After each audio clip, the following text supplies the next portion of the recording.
So, let's see. All righty. Sounds good. I can hear him great. Awesome. All right. So, we're going to start over. I did name this What Makes a Successful Pressure Washer um, Business. So, kind of talk about what we was talking about on there about mindset and stuff. So, but first off, tell me a little bit about Michael. Who are you? How, family, all that kind of stuff.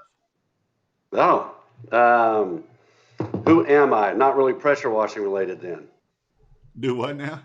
Not really pressure washing related. Just who's Mike? Yeah, who's Mike?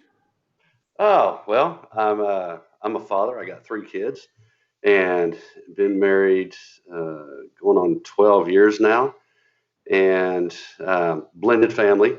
So I have Brady Bunch. um, what's that? The Brady Bunch. Yeah, yeah. And then so I got 3 kids. One works for State Farm in the IT department. He's very sharp, very good at IT stuff and security. So that's pretty cool. And then I got a young college UTA. She's going to international marketing. And then I got a middle daughter that's her second year in University of Arkansas, and she's in the nursing program. So Awesome. Awesome. what's up? Yeah.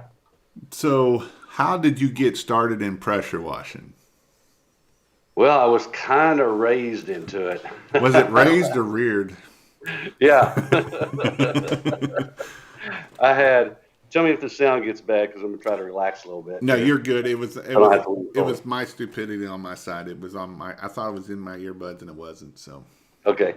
Um, yeah. So my dad, when so I was in golly, I believe I was in first grade when we moved to Texas, and he started a partnership with some other guys down here as contract cleaners, and power washing was really in its infancy at that time. And I started going out on the truck with him when I was in elementary, just like it was cool to go ride with Dad, right. as he would go do fleet washing or whatever it was on the weekends for his contract work. And then when I was a senior in high school, I started working summers and weekends for him, learning the family business. And at that time, he had transitioned out of being a contract cleaner into a manufacturer distributor in the power washing industry. So he Uh, wasn't cleaning that much at that point. Not when I was working for him. Okay. Not when I basically was working summers and weekends. I learned how to work on power washers and um, how to repair them, and knew them backwards and forward pretty much, as far as how to fix equipment and how it ran and all that. I completely understood the mechanics behind power washing There's not too before many. I ever started. There's not too many people out there know how to do that now. Yeah. Well, the equipment's changed a little bit. So the 12-volt systems, I still haven't quite learned. I know all the 110 volt, burners, Right. but we run them. I have staff that does that, but that's, I've grown a business. I don't have time to work on equipment like I used to. Though I enjoy it, it's fun. I kind of enjoy fixing stuff. So talk that's a little bit about being in the business versus being working on your business. That's true. Very much so. Yeah. And what was the transition that made you wanted to start doing that? Um, Boy, you know, I mean, to be frank, when I started as a contract cleaner, it was never my intent to be in the industry as long as I am. I went to college, I got an accounting degree, and my intent was to graduate and then to go to work for somebody. Once I graduated and went through a couple of interviews, I realized I really didn't want to work for anybody. I really wanted to keep running my business. And at that time, the environmental regulations were starting to hit the industry around, well, for us, they were coming about, and they really didn't hit in my market until 1993. And I graduated college in 91. In 93, they hit, and I saw an opportunity. If I could solve the problem of wash water recovery, then I had a market that I could sell to. And there was, that's actually what sparked the birth of PWNA, on a side note.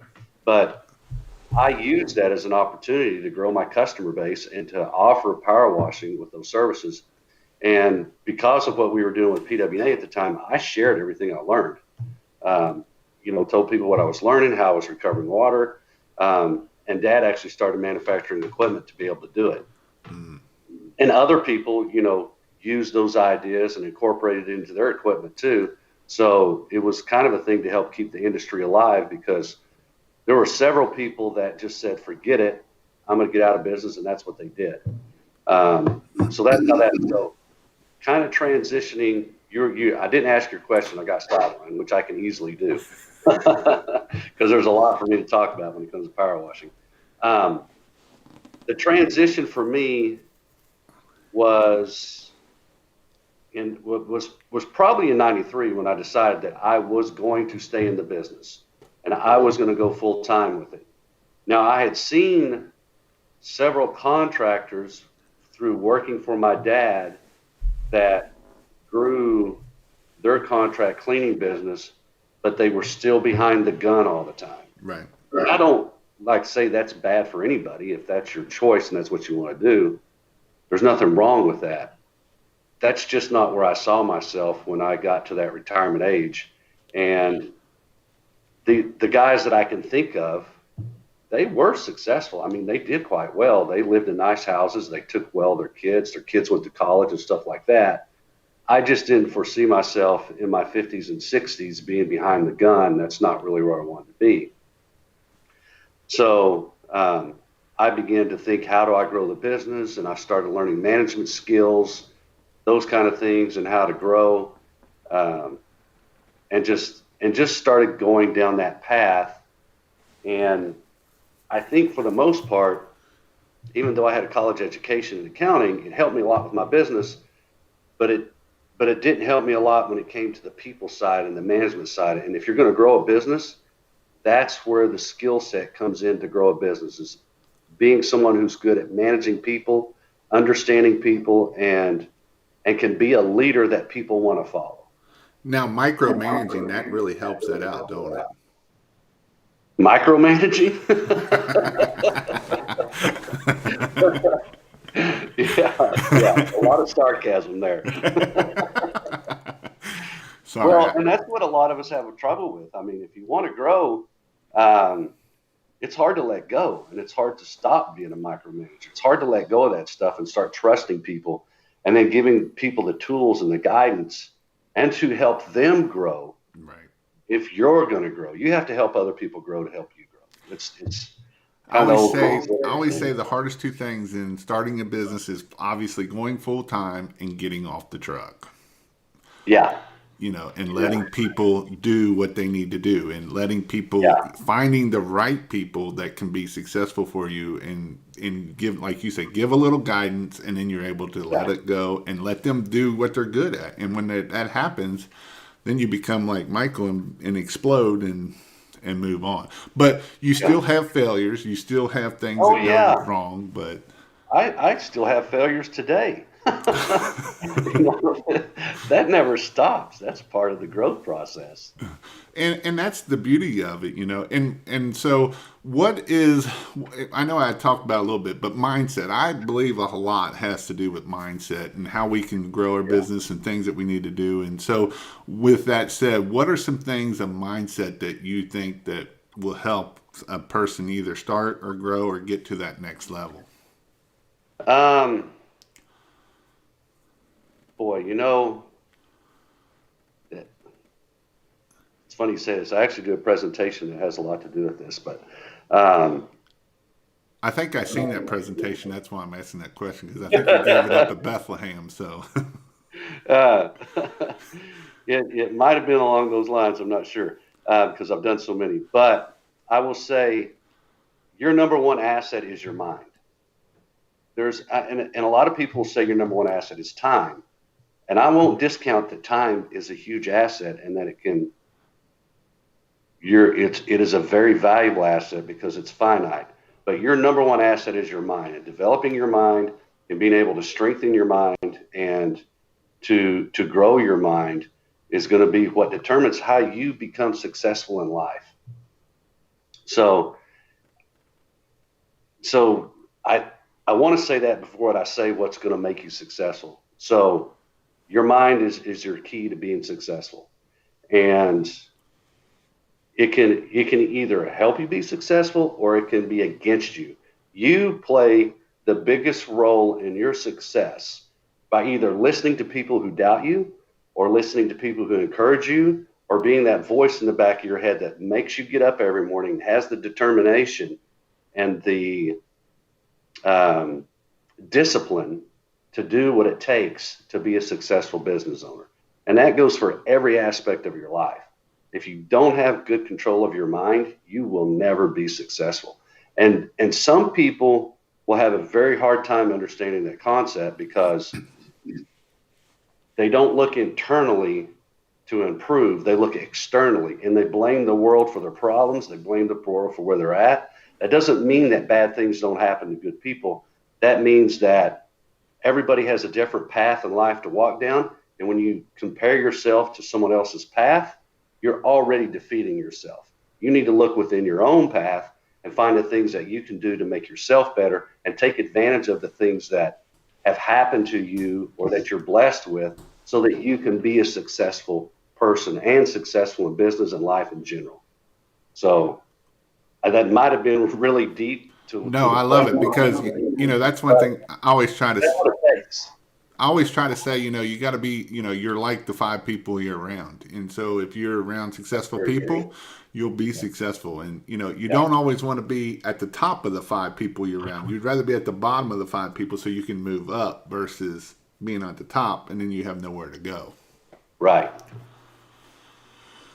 And that's a difficult thing.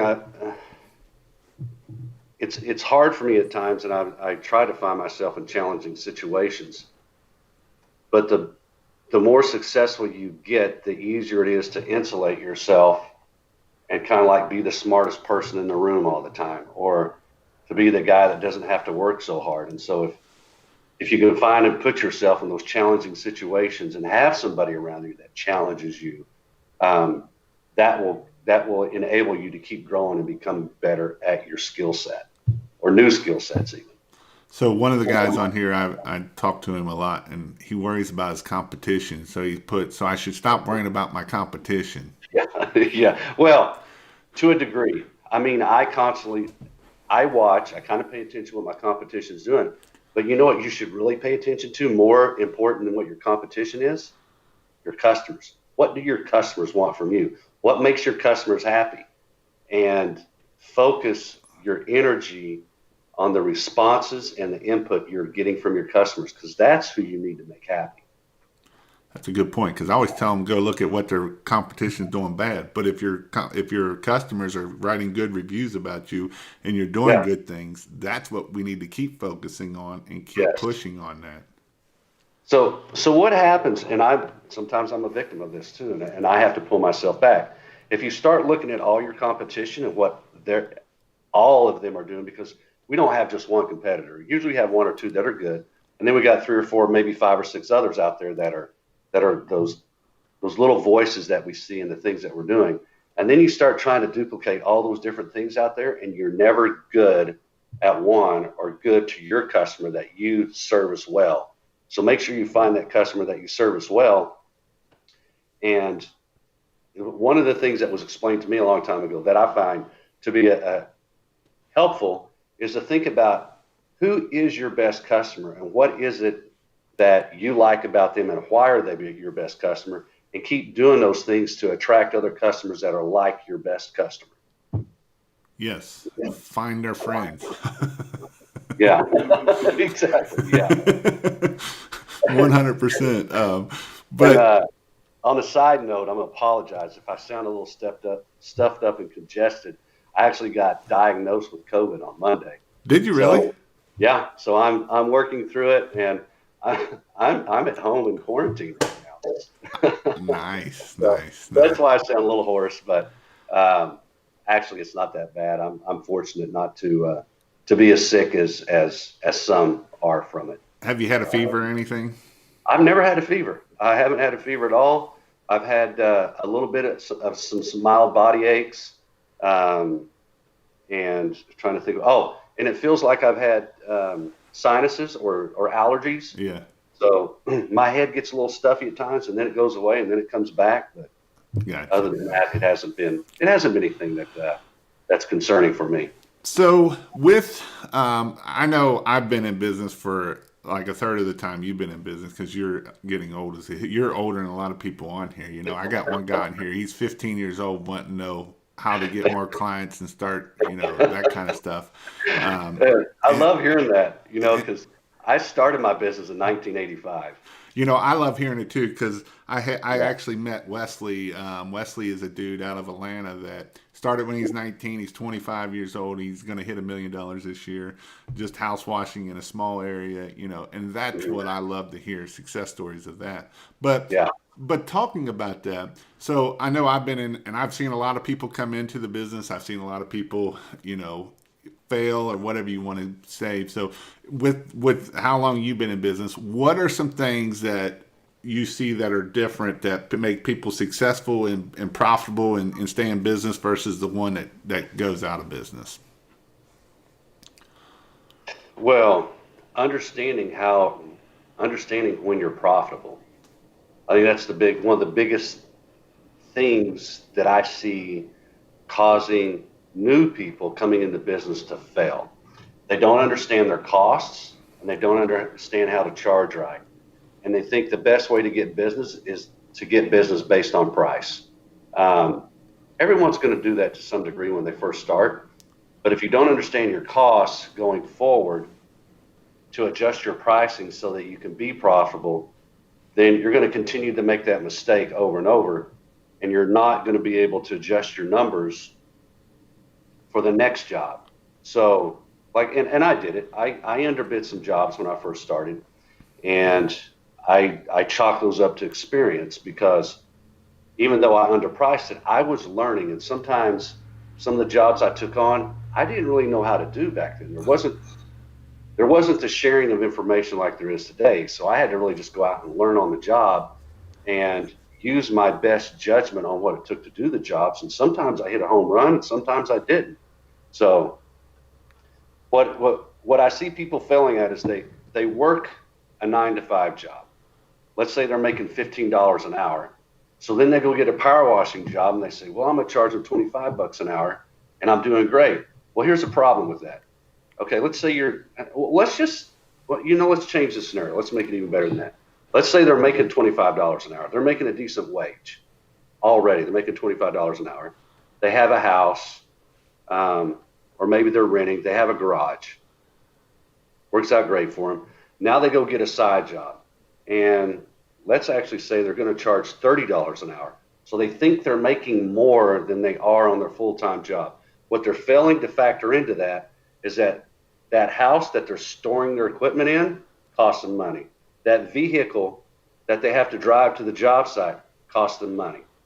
That gas that they're putting in the equipment, that costs money. So basically what they're doing is their full-time job is subsidizing their ability to be a power washer.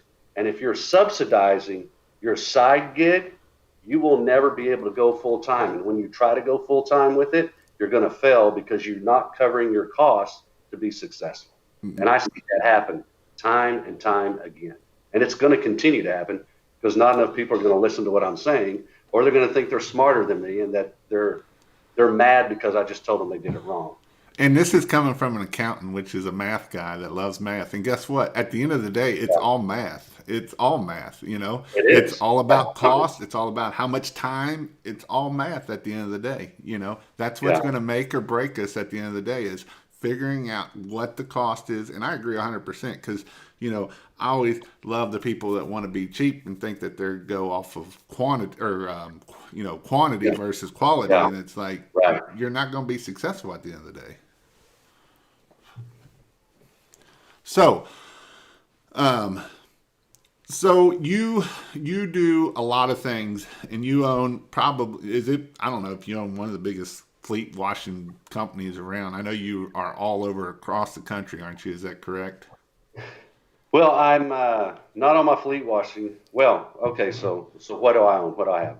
I have Steam Away, that's what I started in 1985. That's my fleet washing business that we do locally in the DFW area, and we're a good size. I don't unless it's a national brand, I believe we are the largest in the DFW Metroplex for a local service that does fleet washing.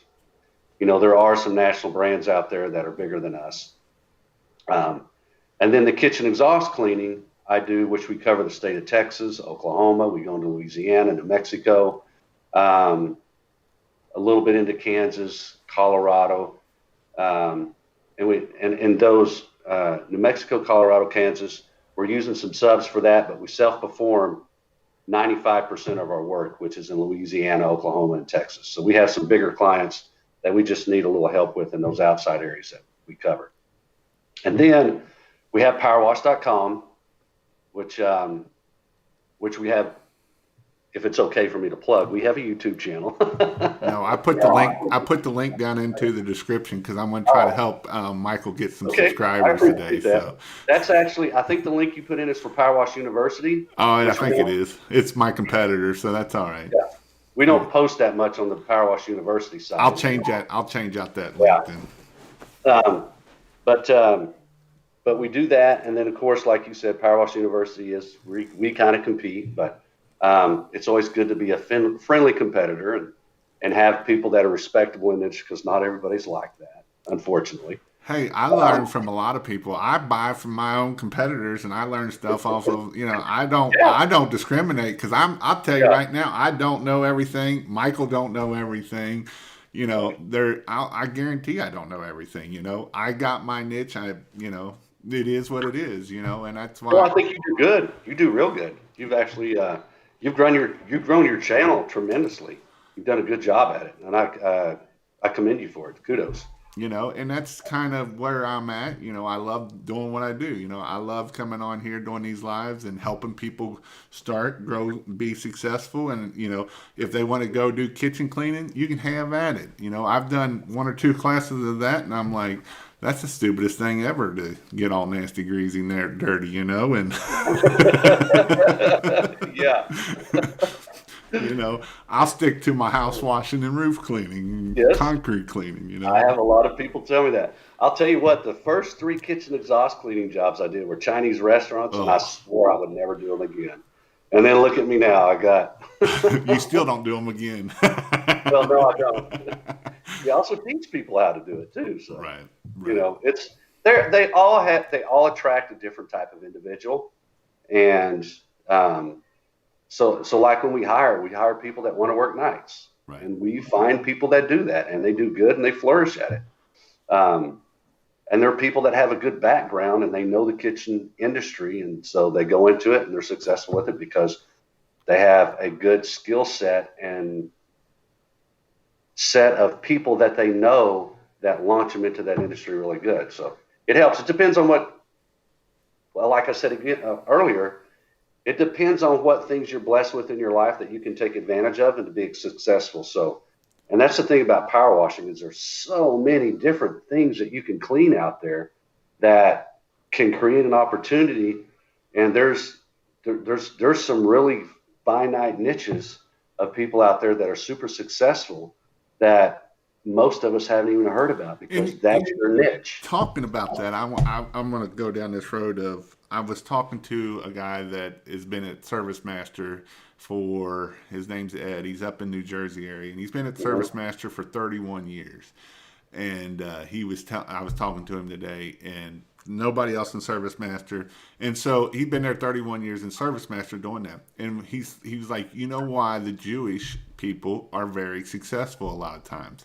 They will find their niche, and that is all they do. They don't mow their grass. They don't do nothing. They find that one thing that they're very good at, and it's based like hammering a nail. You don't hammer 10 nails.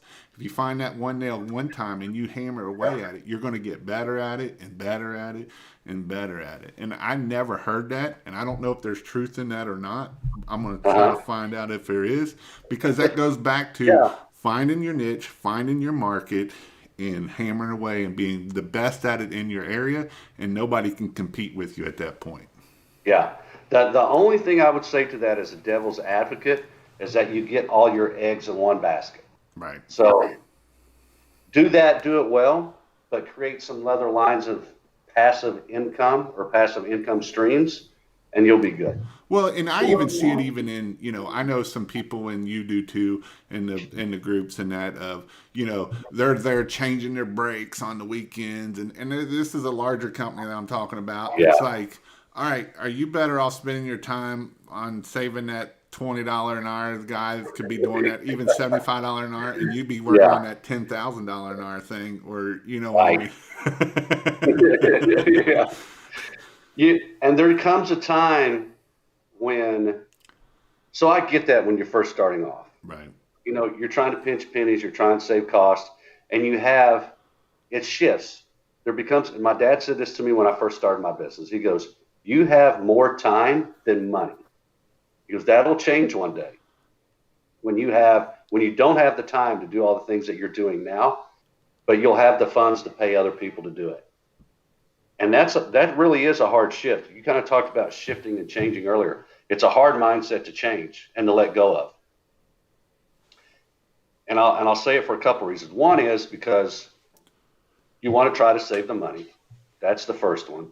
The second one is that sometimes they become distractions because it can be gratifying to go change the brakes and say, "Hey, I did that," when you need to really be out there making the sales and growing your business. But you're not going to hear anybody tell you no when you change or fix the brakes on your car or your truck.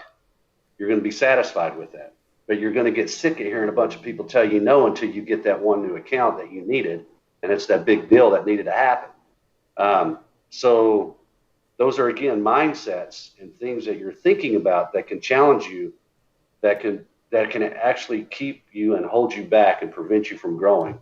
And I'll be honest, I still do things like that today where I'm like, man, I need to get this done because it's going to help the whole overall picture of what I'm doing with this planning phase.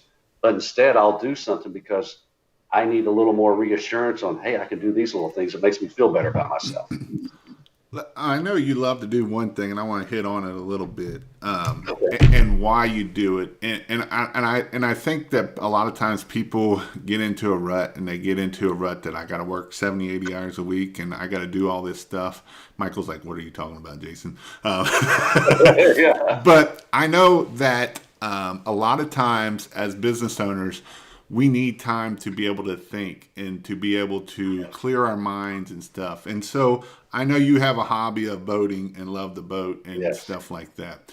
With that said, and it kind of goes back to mindset of, a lot of times we think we got to work 80, 90 hours a week and we got to work all this time. And at the end of the day, that doesn't do us any good a lot of the time because we're not able to sit back and think about things and to be able to clear our minds a lot of time.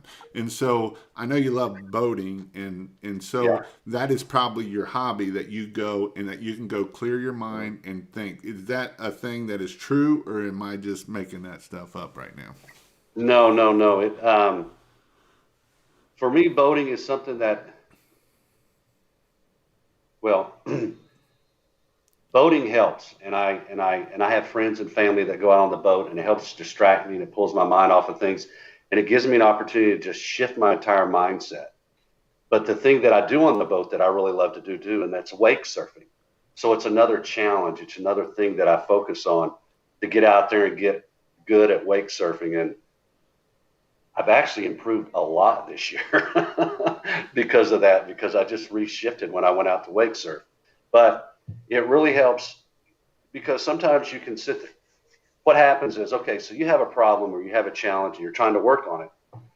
And sometimes you're just staring at the problem or staring at the thought process and you keep repeating it so many times that you don't get anywhere. But if you walk away from it and clear your mind and then come back to it at a later date, well, it's like the light bulbs start going off and you start seeing things that you didn't see, you know, 2 days before or 2 hours before, depending on what it is.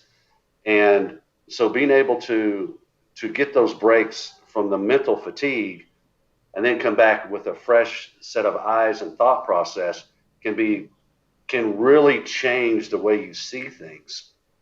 So and just on a daily basis. So like because I find myself exposed to so many things throughout the course of the day. I try to do things that kind of break my day up and make it easier and bring down that stress level so I can have a calmer thought process. So like if I'm driving to work, I avoid the freeway because I don't want to get stuck in rush hour traffic, which is going to accelerate my stress level. I leave the office for lunch. I don't work through lunch. I actually take a break from the office and then I go back and do things like that. Now, when I was younger, I wouldn't do that. I thought, no, I got to grind. And like I said earlier, sometimes that's a good thing because you are the laborer for a while. But eventually, when you become the thought processor and the person who is using your mental capacity to solve problems and to grow and to plan and to foresee, your mind is your tool. And so keeping that tool sharp is important. Does that make sense? Absolutely, 100%. And as somebody that has been in the business as long as you, do you still learn, or do you still do education any, or do you just know it all and you're able to figure out everything without doing any other education? Well, so here's something I'm going to say. So I don't watch it much anymore. You ever watch the TV show Survivor? Oh yeah. One of the biggest things that I noticed on that, which if I hadn't watched the show, I don't think I would have ever picked up on this. Those that fail are those that become overconfident in their skill sets. And if you watch the show Survivor, whenever someone thinks they've got it won and they think they win, they get blindsided almost every time because they think they've got it beat. And enough of us have been in the industry long enough can probably think of some people who are like that and have done similar things. And I've had experiences in my own business where I got a little too cocky. I thought I was a little too smart, and I got completely blindsided because I wasn't humble. And so to answer your question, I don't know it all. I know a lot, and there's always going to be a new situation. So let's use this example. Think about, so many of you that are probably watching, probably weren't even alive in 1985. So I was only 5. Yeah. So when I started my business, if you had a Yellow Page ad, that was a great thing. There's people on here that are watching right now don't even know what the Yellow Pages are. So I got a decent amount of business from a Yellow Page ad. It was about how big the ad was. Yeah, right. It was the bigger the ad and the closer to the top of the listing, the better off you were. Mm-hmm. Now you got to have a Google listing. You got to have some stuff on social media, things like that. So there's always going to be shifts in paradigms, so to speak, that are going to change. And if you're not looking for those things, you're going to get missed. Having a website, when I started, the internet didn't even exist. No. Who would think now that you could, 10 years ago, you wouldn't think about running a business without a website. Well, now you can just go put some ads on Facebook and you can run a business. You don't even really have to have a website. I've got competitors and guys that jump up. I go look for their website that doesn't even exist. So you're getting a lot of competitors. Yeah. So it happens. Yeah, absolutely. There's one of your competitors right there. He just gave us $10. Arkansas Soft Wash Kids. There he is. Yeah. They're out there. He does have a website. So with that said, let's go. I want to talk a little bit about thepowerwash.com. Okay. You've grown that fairly large, and everybody's probably you've had the website forever, obviously. But so this was, I'm assuming this was your dad's business. Was that correct in the beginning? Yeah. So to get more clarity. So when I started my business, I started my truck washing business from scratch and grew it to where it is today, and it continues to grow. I started kitchen exhaust cleaning basically from scratch. But then I bought into a national brand, Facilitech. I bought a region, and we had several partners. Well, the partners all split up and went different ways, and a couple of us retain the Facilitech brand. There's two. There's me and one other guy. He's on the West Coast. I'm in the Central U.S. now for Facilitech. And we no longer have national coverage because those guys that left went and covered their regions. So now they're on that side of it. And then powerwash.com, that was my dad's business. But prior to that, it was Delco Cleaning Systems of Fort Worth.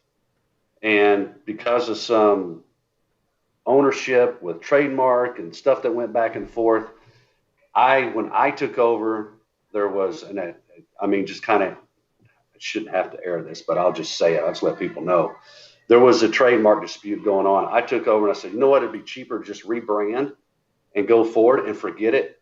And now that brand is hardly even heard of. Most people don't even hear of it that more. So was that when the internet was out, so you went with powerwash.com, or? Well, my dad had the foresight to see that the internet was going to be a new medium that would be good for business. So he grabbed steamaway.com for me. He grabbed powerwash.com. He grabbed pressurewash.com. He grabbed several other really good names. But at that time, so that was around 96 when he got those. I took over in 2010, and so I rebranded in 2010 and went to powerwash.com. Gotcha. So that's kind of the history there with that and how that took place. My dad was having some health issues and stuff, and I would still be a contract cleaner. I wouldn't really be on the distribution side if it hadn't been for that. And if I could go back 10 years and change that, I probably would stay on the contract cleaning side. But again, it helped me grow and it helped me change a lot. It helped me understand, and it really improved. I had to learn how to improve my managementship skills tremendously. And probably from about 2010 to about 2014 was about 4 years of hell for me. Trying to learn School of Hard Knocks. Yeah. And I mean this in the biggest respect for anybody as a contract cleaner. The contract cleaning side is easy compared to the distribution side. It just is. And it's unless you keep the distribution side in a very finite niche. But we cover a broad spectrum of things with powerwash.com. And so there's a huge knowledge base that goes along with that. There's a huge inventory, supply, and understanding of products. And so it really like flipped me on my head, because prior to that, hey, I just had this small amount of equipment that I knew how to fix and repair, and I was good, and it was easy to teach people. Now we're going on the other side of it, and there's just like tremendous amount of knowledge that goes with that. And most people don't understand that when they think about power washing. Most people's association with power washing is going to the car wash, washing their car, and they think it's great, simple, and easy. Well, and they also think that a power washer is tough as nails. When they're not, they're easy to break, they tear up easy. And people that get into this industry go down to one of the box stores, I almost said that, and then they get that machine, they go home, and they clean with it, and it's satisfying. But us as contract cleaners know that piece of machinery they bought at the box store goes at about the 10th of the speed of what you need to do to be a professional power washing contractor. Right. Yeah, so but Mike, there's all that money to be made because, you got to break it down, and, it's just so much money to be made in there. Yeah, yes, it is. until they start running that thing and realizing how much time it takes them to do something. and then they're like, you know what? I'm going to hire that contractor to come clean my driveway next time, because it took me all day. He can be out here in about 30 minutes to an hour and have it done. And it was well worth their money to spend it. I actually think a lot of people don't like the box stores, but I think based on what I've seen over the past 2 years, the box stores have actually helped our industry and helped contract cleaners grow their business, because homeowners are now understanding that those cheap power washers that they buy at the box store won't get the job done in a timely fashion. I always like to ask, whenever I seen somebody did the little red tip and they'd done about a section of about 10 feet, the first thing I'd always ask is, how long did that take you? Oh, that took me 4 hours, and I couldn't walk for 2 days after that. I'd be like, Yeah. that's good because I'm gonna rewash it. And it's gonna even look better, and it's gonna take me about 30 minutes. Right. uh, but yeah, so that is definitely something that I like that what you're saying because a lot of times people say, well, I just go buy one. Yeah, you know how many people's that bought a pressure washer then, and a lot of people, it kind of goes back down to a lot of people don't even mow their grass anymore. It's about time, Yeah. and people understand about time, and time is the thing of they want to be at their kids' soccer game. They want to be out on the lake. Mhm. They don't want to be out there pressure washing. That's what it's about at the end of the day. And I know Kirk Kempton. He always said we're just a customer service business, just happen to be doing pressure washing or that kind of Yeah. stuff. Of Yeah. these people want time to they got to go play watch their kids soccer. They don't have time to do all this other stuff. Yeah. I haven't mowed my grass in 20 years. And why is that? Is it because I'm not you wasting my can't? time. Because you want to go out on the boat and you'd rather go Yeah. play on the water than be mowing your grass. Yeah. And you know what gets me is that I actually I live in a decent neighborhood and I see some of my neighbors that live here in the neighborhood that mow their grass and I'm like, why would you mow your grass? When your time is as valuable as it is, why wouldn't you hire someone to mow your grass and go do something that's enjoyable with your family or your friends? Yep. That that again, that's the priorities and understanding what is valuable in your life, and your time is so valuable. Why would you spend your time doing that? I that's it's mind-boggling to me when I see someone who's very successful mowing the grass. Okay, I take that back. Mowing the grass to them could be like out being out on the boat. It is to me. Right. In that situation, I get it. But then I think we're getting to a generation that a lot of people don't, their kids don't even know how to mow grass. And and at this point, it's one of those things that they never learned how to mow grass. We had guys. I had two guys at the firehouse that had never started a lawnmower, and we're supposed to teach this kid how to run a chainsaw on a roof and Yeah, not kill himself. You know. yeah. Well, not only not how to mow the grass, but they don't even know how to drive a car. Right. That's what freaks me out. It's how many people we hire or apply for a job and they cannot drive. Really. That's that's amazing. I won't hire anybody anymore if they don't have a driver's license. At least not to be one of our techs. Right. If they're coming to work and they're working in a building, that's different. They don't have to have a driver's license. But I just don't hire techs anymore because we got to the point to where we were hiring techs without driver's license, and you can never advance them to be a crew lead or to run a crew. I don't want to hire people that I can't promote. Right.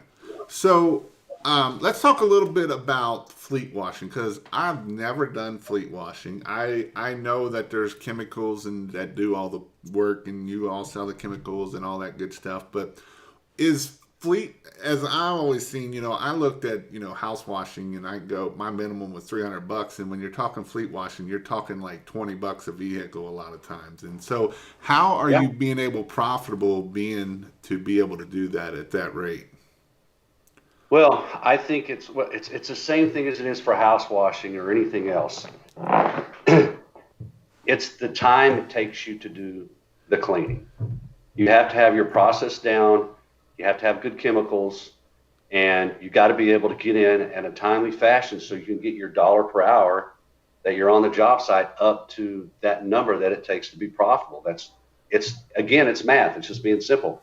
And fortunately for me, when I first started, I had a watch on my arm the whole time that was telling, and I was constantly watching how long was it taking me to do something, and I would just start tweaking and doing things to adjust the job or keep an eye on my guys to make sure that everyone there was being productive, and that's just basically how I did it. You just got to have the process down to make that hourly rate that it takes to be profitable. And I never knew, but can we talk a little bit because I've never done it? And if you all want to learn about fleet washing, any of that kind of stuff, kitchen stuff, go to you see it on his go to Power Wash University. He has classes on it. But what is how does the chemical process work of fleet washing? Just kind of a 10-foot overview of it. Okay. Well, when I teach fleet washing, there's basically what I call three methods. You got a bucket and brush method, which is anybody can do the bucket and brush. Basically, you're wetting down the surface or you're putting a soap on it and then you're rinsing it off. You're brushing it off. You're using mechanical means to remove the dirt and film. The second method is a single step method where you're using either a strong soap that breaks off the film, or you're using high pressure with a mild soap. So it's a single step. So you hit it with one thing and then you go back and you rinse it after that. It's one of those two steps, which is one of those two processes, which makes that a single step. Most guys in the industry now, when they're doing single step, is they're putting on very aggressive soaps, which are hot, which means they're a high alkaline or caustic, and they can be aggressive on the paints, but they rip off the film pretty good. And they're doing it with low pressure because not many guys are doing what I did back when I started in 85, and that's putting on a mild soap under high pressure. You have to plumb your equipment right and manage things correctly to do that. But we teach that as well. And it's one of our primary methods of cleaning with our fleet washing business. The other method, which really is the grandfather to soft washing, is a two-step process. Basically, soft washing is just putting on a strong detergent under low pressure. So do you put basically what two-stepping is? You're putting on an acid, okay, followed by a caustic. It creates a chemical reaction. It breaks the bond of the road film that's on the surface, and then you just rinse it off. And you're not using any pressure. You're using very mild pressure to do that. So you're using a strong acid, and then you're using is that a base, or you're just using a caustic? Yeah. So it's basically the same. Base and caustic, alkaline, all three of those can be terms used interchangeably for this. So you have a low pH followed by a high pH. Whatever terminology you want to put on that, acid, caustic, base, alkaline, right, whatever. And then that creates a micro. And then that I'm assuming that brings it back to 0 or brings it back to 7, correct? Only if the blend of chemicals are matched up properly. Right.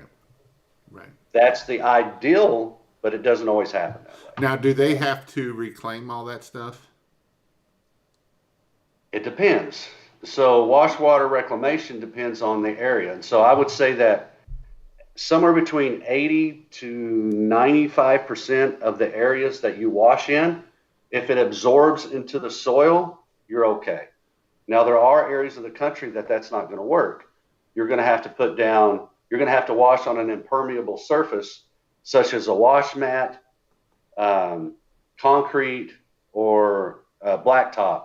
And then you're going to have to contain the water. You're going to have to suck it up and then dispose of it properly that way. Okay. And if you want to learn more about that, go to Power Wash University because he's got a whole course on it. And I think you even do in-person training stuff on it too, don't you? Oh, yeah. Yeah, we do. So if you want to learn more about that, definitely go check that out because I have zero clue and I don't want to have zero clue on it. So, all right. We'll start. So tell me one thing that you failed in your business and the 3 things that you learned from that failure. Oh, man. And here, why he's thinking of that, again, go check out his channel because he does put a lot of deep thought videos out there that make you think, that's some good information right there. Yeah, if you just search powerwash.com, the channel will pop up with the little circle and stuff. And we put it out there because we're always trying to help, definitely, just like you, Jason. You know what? I'm going to refer back, and hopefully I can think of 3 things. I think ego. It comes down to ego in running your business. I mean, when it comes to getting a little too cocky, thinking you know it all, that's when you fail. And the things that I learned when I humbled myself after that is that I so one of the things that I usually look at when maybe I have a staff member or I have a problem that seems to keep happening over and over and over. And so about 5, 6 years ago, I had a very high turnover in my company.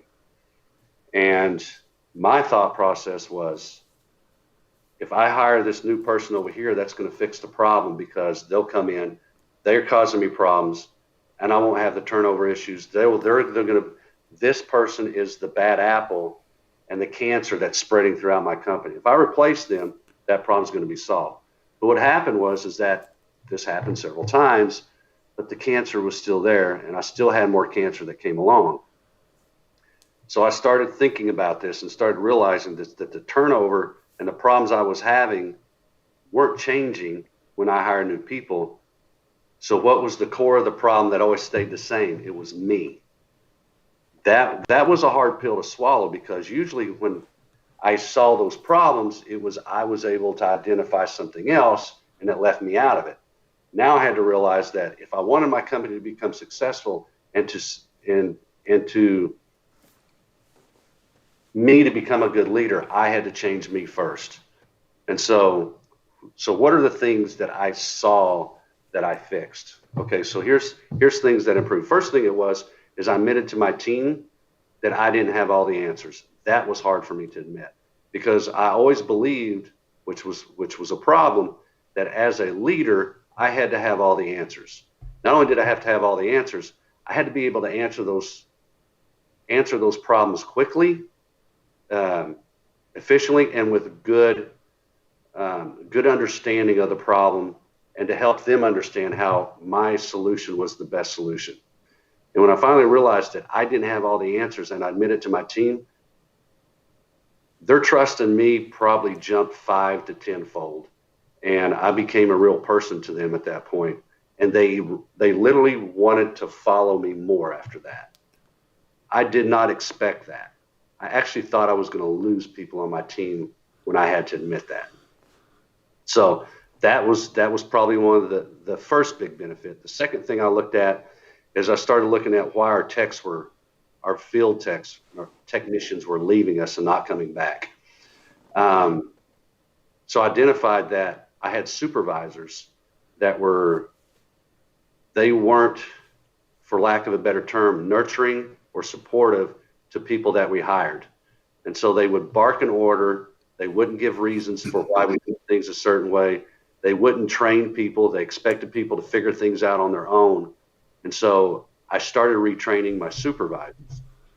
And my supervisors that bought into the new training stayed with me. But I would say that probably out of 4 or 5 that I had, one made the change to the new system, and they flourished after that. And those are 2. Let me see what the third one is. Trying to think of a third benefit there that I saw at that time, because that was probably one of the biggest. Oh, one is that whether people actually wanted to follow me now. They trusted me as a leader. I kind of said that earlier, but that makes sense, because when you showed that showed your weakness and that's where, if you find the people that where you're weak and they're strong, and you allow that you show that's not always a bad thing, and that's a hard thing to deal with a lot of times. So being a good leader is part of being a humble person, and being able to admit your faults and not trying to hide them. So that in itself, I think, was probably one of the biggest growth experiences for me, and one of the most challenging at that time to learn and understand. Having gone through the process made me a better leader afterwards. And it kind of sounds like I'm saying the same thing over and over, but I just don't know how to say it better. But it also helped me understand mentally the things that I had and the roadblocks I had in my own mental process that kept me from being the head of the company that I needed to be, or or to be that person that led others and led the company. Now it's so rewarding because I'm able to coach people, and sometimes in my coaching, I don't have the answers. They're like helping me find the answers, and they're learning them at the same time too. So being able to be a good leader that's coaching, that process helped me develop good coaching skills too. So that's probably the third thing that I could add to that. Gotcha. Yeah. That was good. So the point I want to make is that I didn't say anything here that had to do with power washing. No. It had nothing to do with power washing. It was just about growing as a person and an individual and being in a position to take advantage of that. The benefit is that my power washing entities will grow and flourish because of me developing my mind and becoming better sharpening the tool that guides my life. Right. No, that was deep right there, Michael, and that's perfectly why. That's why I always ask that question, because you never know where that question is going to come out of.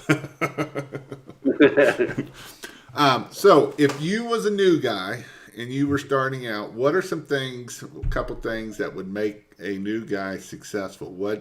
I know we got a lot of guys on here that I got, several guys that have been very successful, been very, very blessed this year. I was talking to one earlier today. He's like, 6 months ago, you said I would have made 10 grand a month. I'd have said you were crazy, and he's hit it. He's going to hit 15,000 in November. Sweet. And it's been mindset blocks. But what are some things that you would tell new guys or like that type of person to be able to keep being successful and getting to that next level? I would say the number one thing you want to focus on are sales and marketing. What? You mean you got to do marketing? Sales and marketing. Without business, without the customers to service, you can't grow your business. Now, do you have any, I know you probably teach it in your thing, but is there any books or anything like that that you would recommend on either one of those? Oh, man. I mean, I always talk about the pumpkin plan is a good one to kind of talk about a little bit of that and stuff like that. You know what? That's probably my biggest weaknesses, sales and marketing. And I've been focusing a lot on it this year. And so if you kind of read into my story a little bit, I was the technician. I always believed that I had to have a good process, get the word of mouth, and that would grow my business. And I actually grew slow. I should be a lot bigger than I am, probably 5 to 10 or maybe even 15 times bigger than I am right now. And because of the changes that I've made over the last year and a half, I've really started to focus more on the sales and marketing side of things because Brandon Vaughn with the Conquer Group did an interview with Mike Michaelwitz. And he does the Profit First book, and he did another book, and I wish I could remember the name of it. The Pumpkin Plan. He does the time clock. Oh, did he do the Pumpkin Plan like you just said? Yeah, he does the Pumpkin Plan. His interview was just like his interview with some things that Brandon, Josh Latimer, and Jason Evers. I've been talking to these guys over the past year that all three of them had something that helped me over this last year. And thank goodness, through COVID, I've been applying those things. But the number one thing that stood out to me was that I've never been good at marketing and I've never been good at sales. And Mike Michaelwitz in his interview with Brandon Vaughn talked about how if you look at, and I may say this wrong, Maslow's hierarchy of life, you need to have food and shelter. You need to have food, then you have shelter, then, a companion, or however it works like that. But the very base of that is food and then shelter, right? Well, that's the same thing for your business. The very base of that is sales. And you've got to have customers. And without that, all the stuff up above doesn't happen. You're not able to pay for equipment. You're not able to buy a building. You're not able to create a structure for your employees to survive in. You can't pay your employees if you don't have good paying jobs. So you've got to start with sales first. So focus on sales, getting those sales, and hone your skills as a good salesman. I hated selling. I can do it. I can still go out and sell. I can still go meet with customers. And what, and I got enough, let me put it this way. I got enough experience to sell to know when it's time to shut up and let a sales and let the sale complete the process. And I've worked with guys that sit there and they don't know when to be quiet because they don't have experience or the interpersonal skill sets to be able to talk to somebody and recognize what their needs are so that you can complete a sale. I'll tell you what, here's a book that you should read. Now, it's going to have some old references because it was written, I think, in 1930s or the 1950s. The book is by Dale Carnegie, How to Win Friends and Influence People. I think that will help you on the sales side, the personal side. It can help you in all aspects of your life. Now, the only downside to that is that when Dale wrote that book, you got the mindset of the country was very different. And fortunately, I have some grandparents that I can relate to when he writes it. Now, we do this we do a book reviews in our leadership, in our management team. And this is a book we just finished. And so I see some of our young staff members like talking about this book and how they don't like it. So we have to explain things about that book that made sense back then, what the interpretations are. But the point is learning to talk to people, learning how to keep your mouth shut, learning how to swallow your ego and make things happen because there's a greater good at the end of it. There's a lot of great references, a lot of great stories that are in that book. And honestly, I wish I'd have read that book in my 20s. I wish I'd have read that book when I started my business because it would have helped me in so many different aspects and different levels and of life and business. And based on the conversation you and I are having, that would probably be the number one book that I would recommend you get into reading. I agree. It's a good book. Yeah. So awesome. Awesome. Well, I don't want to keep you too long. I know you got the old COVID and I'll make it. I'm doing good. I got to stay in quarantine. My HR lady isn't going to let me back in the building till I've been out of there for at least 10 days and I can test negative. So So we did get up to 99 just a recent ago. So again, if you go check out, I will put the different link on there. You can check out powerwash.com. I'll put it on there too, powerwash.com. If you need any equipment, if you need any of that kind of stuff, they got chemicals, they got all kinds of stuff. You're probably one of the top 3 or 4 biggest stores in the country. So thank you. And when and Jason, I'll share this out in our newsletter and stuff, so people can see your channel and stuff, so we can basically help each other. That's what it's about. Not to digress down a negative path, but there are just people out there in the industry that are always throwing rocks and trying to insinuate, that others aren't trying to help and things like that. And if anybody is aware, just try to steer clear of people like that because they're only going to bring you down and they're going to try to create rifts and divisions that aren't necessary in the industry.